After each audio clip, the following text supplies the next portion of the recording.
30 तारखेला जरांगेंनी पुन्हा आमरण उपोषणाची घोषणा केलेली आहे, त्याच्यावर तुम्ही तुमची भूमिका मांडलेलीच आहे. पण आता त्यांनी काही वेगळे आरोप केले की त्यांनी काही लोकांना 2 कोटी रुपये दिले गेलेत माझ्या विरोधात बोलण्यासाठी वगैरे वगैरे. त्यामुळे इतर काही त्यांच्या समाजाचे काही कोण लोक आहेत ते त्यांनी सांगावं.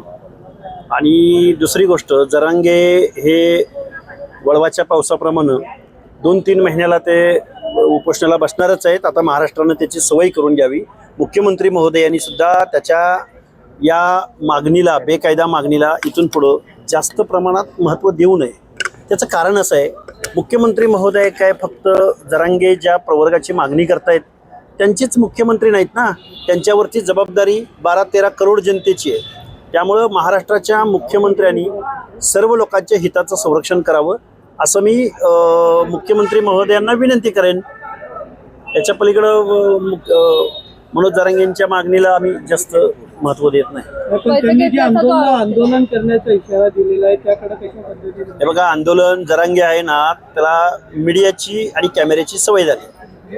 त्याला नेहमी प्रसिद्धीच्या झोतात राहायला आवडतं.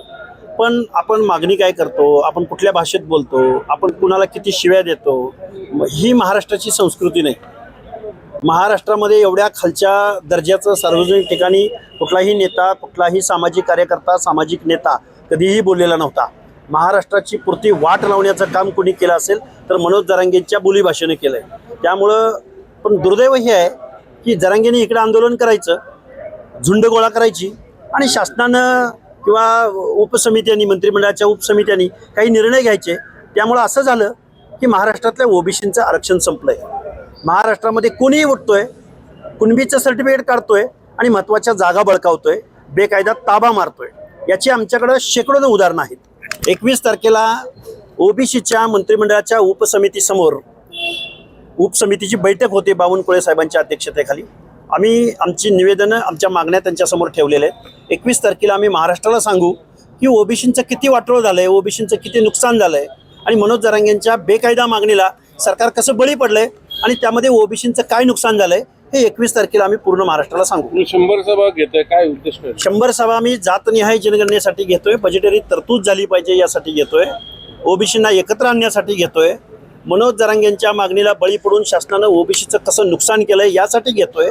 एकही ओबीसीचा नेता ओबीसीच्या प्रश्नावर बोलायला तयार नाही. एकही विरोधी पक्षनेता या प्रश्नावर बोलायला तयार नाही.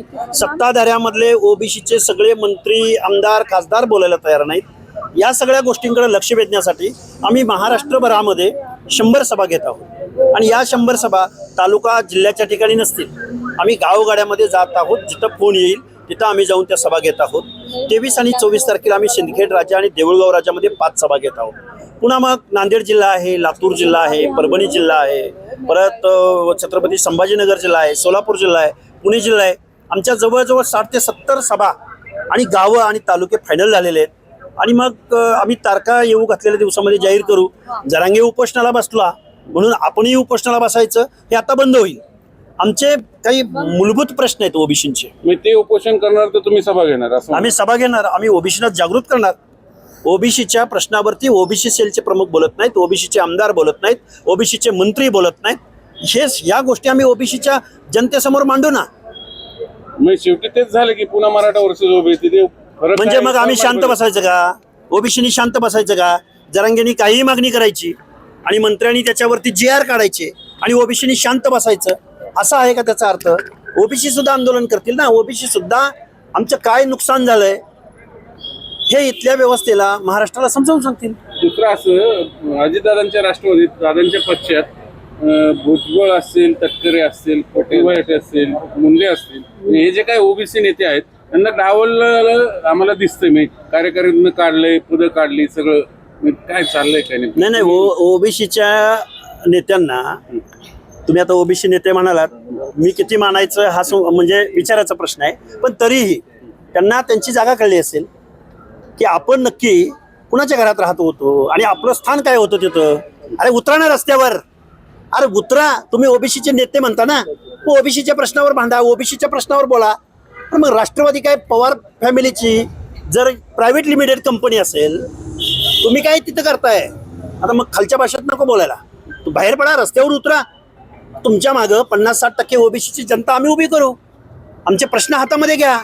अरे आम्ही सामान्य कार्यकर्ते एवढ्या निकराची लढाई लढतोय. तुम्ही जन्मानं ओबीसी म्हणून ओबीसीचे फायदे घेतात. पडा बाहेर. प्रायव्हेट लिमिटेड कंपनी जर बारकी पोरं ज्यांना काही कळत नाही ती पोरं जर तुम्हाला तुमची जागा दाखवून देत असतील, एवढी लाचारी कशासाठी? हे लाचार आहेत हे सगळे. पडा ना बाहेर. अरे हिंमत दाखवा, नवीन पक्ष जोडा, पक्ष काढा. 2 वर्षात पक्ष स्थापन करून विजय थलपती जर मुख्यमंत्री होत असेल, तुम्हाला नक्की भीती कशाची आहे? तुम्ही काय बेकायदा काय बुडाखाली गोळा केलाय का? ह्या प्रायव्हेट लिमिटेड कंपनीला लात मारा, बाहेर पडा, ओबीसीच्या प्रश्नावर भांडा. कुठला जरांगे कुठला फरांगे, या ना बाहेर. राज्याचे थलपती कोण लोक? राज्याचा थलपती महाराष्ट्राची जनता ठरवेल.